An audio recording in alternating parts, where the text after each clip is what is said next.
Hey everyone. Well, this is part 3 it became a long answer. It was a 35-minute, just the recording part is 35 minutes. And this is part 3 of an answer to a question by one of the viewers about my interaction with the police as an African American, which I of course expanded to include even some comments or things I noticed from my days back at the seminary, as well as working within the Church of Sweden EFS. Many people may not agree with me, but it's not always easy being a person of color, even in Sweden. And Sweden's a pretty cool place. It's a pretty, decent, it's a very decent place to live. I'm not afraid the police are going to kill me in Sweden, so I have to make that clear. And now we're in part 3. But it doesn't mean that every interaction with the police has been positive from my perspective, right?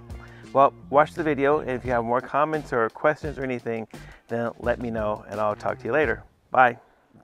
Oftentimes what happens is that as an immigrant also is that whether it was at schools, so we would go to have teacher meetings, parent-teacher meetings, and they always spoke to my wife because my wife spoke Swedish.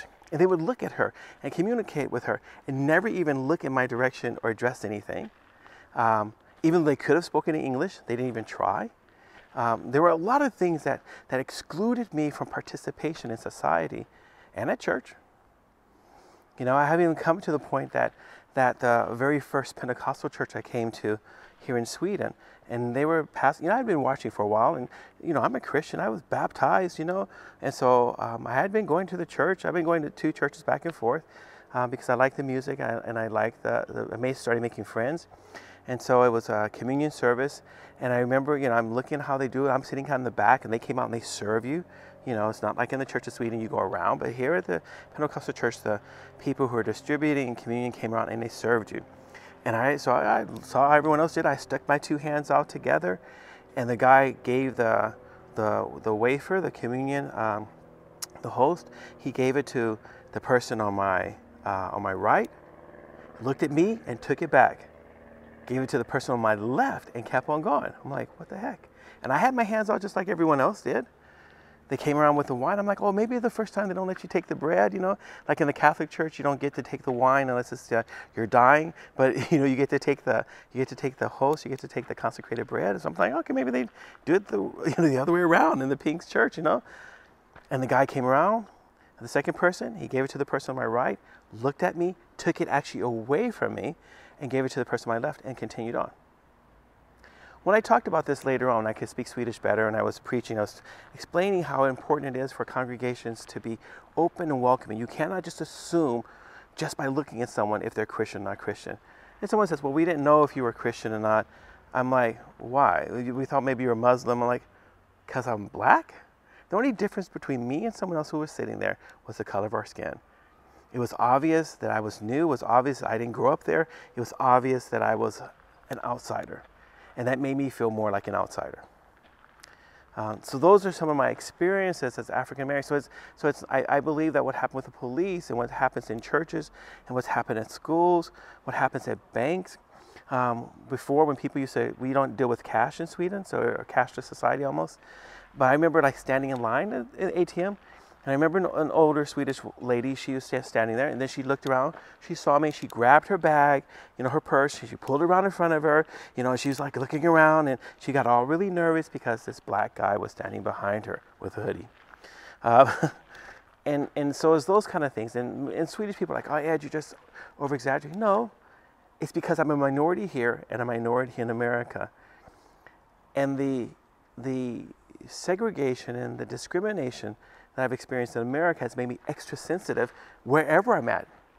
And that's why I recognize it. When I see it happening to other people, I address it. We're at a camp one day, and then there's one young girl, and she's the only other dark-skinned person besides myself. So she's the only youth participant. And we had a speaker there, and the only example he could choose is one about someone being an immigrant, and he looks at us, and then everyone else in the room looks at us, and she was so angry because she says, I'm always being pointed out and reminded that I don't look like everyone else. When we went to address that with a person, not in anger or anything, we just wanted to make him aware, hey, maybe you're not aware of this because you're not used to seeing immigrant people at youth gatherings in the Church of Sweden, and he tried to defend it. And one of the things I've had to deal with is that defense of, I wouldn't say it's racism. I mean, I don't believe that most people in Sweden hate you because you're black. I think they're so uncomfortable with something that's different than what they grew up with. They're so uncomfortable with anything that's outside of whatever's supposed to be the norm. So they don't know how to act, and that nervousness, they do and say stupid things, wrong things. They're not conscious of how their words, their actions actually affect other people. That's most of it. That's how I look at it. It could be worse. It could be hate. It could just be that they think they're better. I don't know. That's how it is in America, at least. So in saying that, and here's the word. Here's my really big beef. So in Sweden, when they want to call you the N-word, they use a word and it says neger. Sounds really close, right? Also, the word that was used for black people during slavery. Now, Sweden was involved in the slave trade. Okay? I don't know if many of you people outside of Sweden know that. Not that many Swedes know that. Sweden was involved in the slave trade. It actually tried to establish a colony in Africa, failed, and ended up doing the typical Swedish thing. You know, what's lagom? And so they had the island of St. Bartholomew was given to the Swedish crown, and there the Swedes would make the equivalent. So they would look at the slaves. This slave is worth this amount of rum and chocolate and whatever other addictive things that drove the slave trade.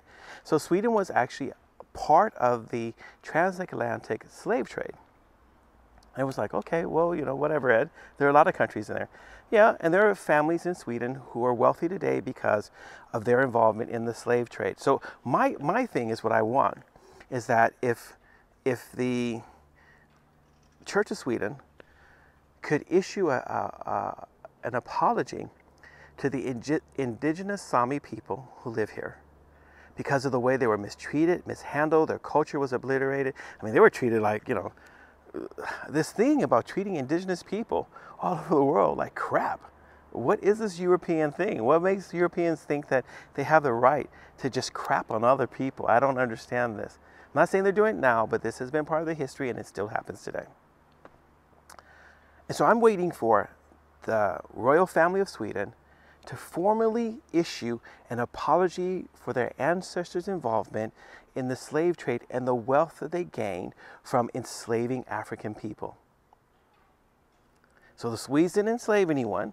They just, you know, checked out and what was worth, and they got a little fee for that. Come on. There were slaves on St. Bartholomew also. Don't let them tell you it wasn't. It was. I would like the Church of Sweden, I think their Archbishop, you know, or the church meeting or whoever does it should just decide that they should make a formal apology to people of African descent, especially those in North and South America, for their approval of the involvement of the royal family and other rich people in Sweden in the transatlantic slave trade. See, for me, acknowledging those kind of things, that's a step in the right direction towards also increasing the diversity of the church. Because now we're saying maybe there's some things. It's the same thing with, you know, I don't know if Sweden has ever formally acknowledged its own cooperation with the Nazis during the Second World War. I mean, there's so many things. And because I live here, and because my children are part Swedish, and this is where I grew up, and I mean, not grew up, that's where they grew up. Of course, I want to do everything I can to make a better world for them in the States, just like I want to make a better world for them here in Sweden. This is a longer video today, and I'll probably divide up into 2 sections because I see that it's getting long. But it does bother me when when I moved to Sweden, and people would use the word neger in church. And I used to always have to argue, I'm like, well, why would you want to, if slavery is no longer a part of the mentality of people here, and you think it's so important to support, you know, imago Dei, the image of God that's in every single human being, because we're all created in the image of God, why would you use a word from slavery, a word that defines me as other, a word that defines me as less than you? And they would try to argue. So Christian people in the church would try to argue for the use of the word neger as though it was like totally okay. And I should be okay with being called something I didn't want to be called. Something that refers back to slavery. I don't think so. Don't call me your no, whatever N word you want to use. Don't do it. Negro's okay, you know, kind of, kind of not. But it is that thing that happens in Sweden where Swedes don't want to accept some things that are not cool about living in Sweden, especially geared towards people of color. The reverse racism thing. So what happens is, as when people meet me, because I'm dark skinned, I look like an African in most people's eyes in Sweden, and so African people, they were treated, they're not welcoming them with their open arms, okay? But then when they find I'm from America, all of a sudden it's like I get raised up. Oh, you're African American. You're American. Oh. The earlier video I made where I talked about where my American citizenship is questioned all the time. That still bugs me. But this incident with the police, because, you know, I didn't really have the means to redress that. I mean, had it happened now with everything with Black Lives Matters and everything, then I think it would have been, it's so much more in the consciousness of people to be aware of what their words and actions and decisions, of how they affect people. So it'd be a lot easier to have addressed that. But back then, this is in 2006, it just, you know, people are trying to justify, what did you do? You must have done something wrong, Ed. Like, you know me. Am I a gangster? Do I walk around pong? Do I'm selling drugs, taking drugs? I mean, what? People know. I mean, if you know me, you know that's just ridiculous, you know? But, so there was a bunch of things. I guess I just started ranting now. Does that mean I hate white people? No. Does it mean that I think everyone in Sweden is a racist? No. But we have seen, and I have experienced, and not just to myself, but to say to people from the Middle East. So a lot of people from the Middle East have the same problem. They're not always welcomed by the majority white culture in Sweden. It's not that open, you know, and so we have some problems here that we just need to address and to deal with. And so these things, whether it was a school, whether it's the use of the Swedish version of the N word, we have these chocolate balls. And this was a joke that people would say. They're like, oh, there's a chocolate ball. Do you know what they're really called in Swedish? And everyone wants to see how you're going to react when you hear the word negerboll. Now, Swedes are going to get mad that I said that word. But that's what they were called and this is my experience. When I moved here, everyone thought it was a big funny joke to see how many times they could get away with using the word neger. And they thought it was really, but it hurts. That doesn't make me feel good. It's not a word that encourages. It's not a word that makes me feel like I belong. It's a word that reinforces the fact that I always feel like I don't belong. I don't feel like I belong now. Even when I'm working in the Church of Sweden, I've been working there for 14 years. Or since 2005, and it's now 2011. So 16 years I've been working in the Church of Sweden, and I still don't feel like I'm really embraced. I don't feel like I really belong. I don't feel like there's a real place where I can be me without me being the poster boy. And it does bother always being the only immigrant, the only African American, the only dark-skinned person all the time. Pretty soon, my friend Hinnock, when he gets ordained, there'll be 2 of us in our diocese. Woohoo! 2. What are we going to do? And him and I will be working together this summer. I'll be like substituting in a place, and he'll be working there. And that's going to be really interesting to see how do people react seeing 2 black people as priests working at the same time. Really interesting. Because it doesn't happen. It is such a rarity. Oh my gosh. I'm sure people will be talking. So that's that. Yeah, I don't want to be a poster boy. I mean, if you hire me, don't hire me because you don't have any diversity and you want it to look like you're diverse. You hire me because I'm actually qualified to do the job, and I do a good job. Look at my qualifications. Look at what I can contribute to. And don't just look at my skin color and make a decision based on the color of my skin. It is very irritating to constantly be judged by how you look as opposed to who you are. Just putting that out there. All right? So that was this video. It was a little, this is a long video there. And that one big thing with the police was the worst one. And most of the time it's just that sometimes when the police would come to the church, they just didn't know, you know, that the black guy was the leader or something. Or I would say most of my interactions with the police in Sweden, like 90%, is super positive. You know, if I ask for help, you know, the police will help you out and stuff like that. So I'm not against the police. I would like to see, I'm not against the police anywhere. I just would like to see that the police, the idea of policing, someone who helps to uphold the laws, who's there to serve, protect, and help people. That's what I would like to see happen, whether it's through education, or whether it's through something else. That's what I'm hoping will happen. But I'll never be okay with an abuse of power, abuse of authority, someone who has an upholding, you know, complex or anything like that. You don't have to come at me with your gun or anything like that. You know, just talk to me. I'll talk back. You know, that's what I do. I talk to people. And I hope that making this video will hopefully bring a better discussion even in Sweden about our own failings with, you know, as we're policing the action of police, or when we're trying to work to have a more inclusive society, and not just pick our favorite groups that we want to include, but make it inclusive for everyone, make the playing field for everyone. I did want to come back to the place where this happened with the police, because I think it's significant. I think places have a significance.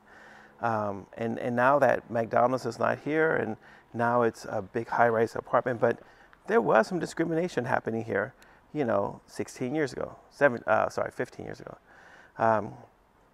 So anyway, so that's an answer to one of the questions for one of the subscribers, one of the people watching the videos. Thank you very much for a really good question. I don't know if I would have come up with this myself or started thinking about this without you asking that question. Continue to ask questions, come with comments. I'll try to answer everyone I can. I don't expect everyone to like this video. I don't expect everyone in Sweden to think this is okay, or even in the Church of Sweden, but this is my experiences, and I'm going to tell the truth about what I've experienced and what I've been through, and what I hope happens. As you know, we're making these videos to see if we can get people to pray for us and to support us financially in the multicultural community called Cross Culture. Our podcast just came out this past week, Fika for Life. If you go on and listen to Fika for Life, you'll listen to my friend Lynn and I as we talk about different issues from the cultural perspective of a Swedish fika. We're sitting down, eating together, and just talking about life. All right? Well, everyone, thanks a lot for watching these videos. Thanks for the good questions. There's some more good questions also. I'll be making more videos about those. So take care, everyone. Be blessed, and let God use your life to bless other people. Look for opportunities to be a blessing. And be more positive than negative. And we've got enough negativity in the world. We need to start increasing the positivity and be more like Jesus. All right. Thank you very much for watching. See you guys. Take care. Bye-bye.